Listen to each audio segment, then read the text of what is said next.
हरिश्चंद्र सिंह। वारी के तीर महे करुनार बेला आज मोर चोला कर होगे तोलारी के भाई वो आज मोर चोला कर होगे तोलारी। वारी के तीर महे करुनार बेला आज मोर चोला कर होगे डीजे हरिश्चंद्र सिंह। आज मोर चोला कर होगे तोला आज मोर चोला कर होगे तोला आज मोर चोला कर होगे तोला आज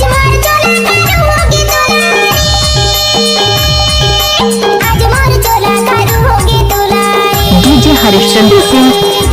वारी के तीर महे करुनार बेला आज मोर चोला कर होगे तोलारी के भाई वो आज मोर चोला कर होगे तोलारी। वारी के तीर महे करुनार बेला आज मोर चोला कर होगे तोलारी के दाऊ रे आज मोर चोला कर होगे तोलारी।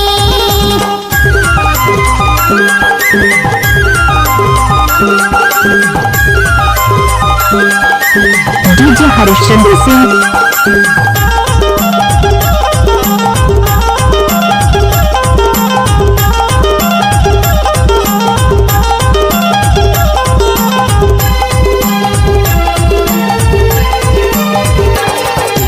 छानी मा कुमड़ फड़े बारी मा खीरा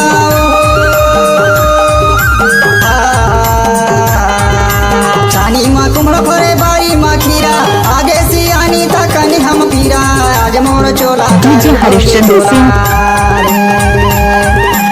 ए भाई ए वो आज मोर चोला कर होगे तोलारी।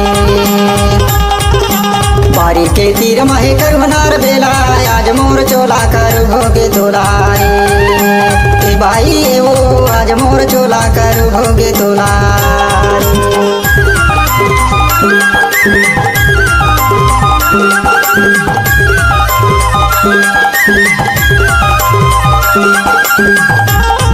डीजे हरिश्चंद्र सिंह।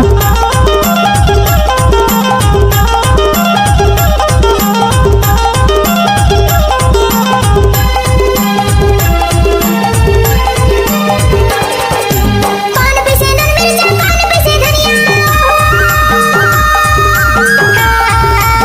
कौन पिसे नन मिर्चा कौन पिसे धनिया महुआ के रस पिए सुधर जाही कन्या। डीजे हरिश्चंद्र सिंह।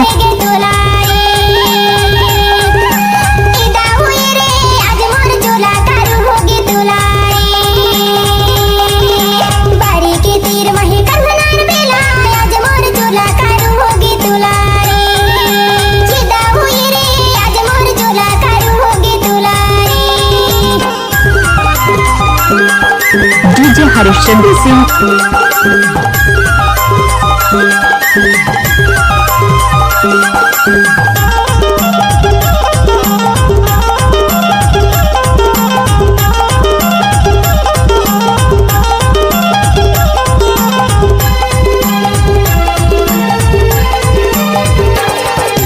लोहा के बन सीता गिचवा के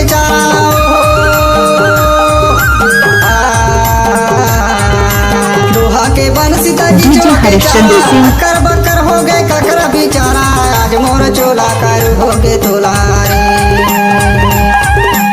ए भाई ए वो आज मोर चोला कर होगे तोलारी। बारी के तीर महे करुनार बेला आज मोर चोला कर होगे तोलारी ए भाई ए वो आज मोर चोला कर होगे तोलारी। आज मोर चोला कर होगे तोलारी डीजे हरिश्चंद्र सिंह। होगे तोलारी।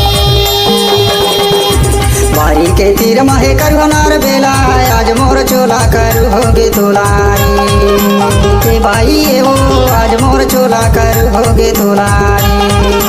बारी के तीर महे करुनार बेला आज मोर चोला कर होगे तोलारी के दाऊ रे आज मोर चोला कर होगे तोलारी। ए भाई डीजे हरिश्चंद्र आज सिंह। मोर चोला कर होगे तोलारी के दाऊ रे आज मोर चोला कर होगे तोलारी। ए भाई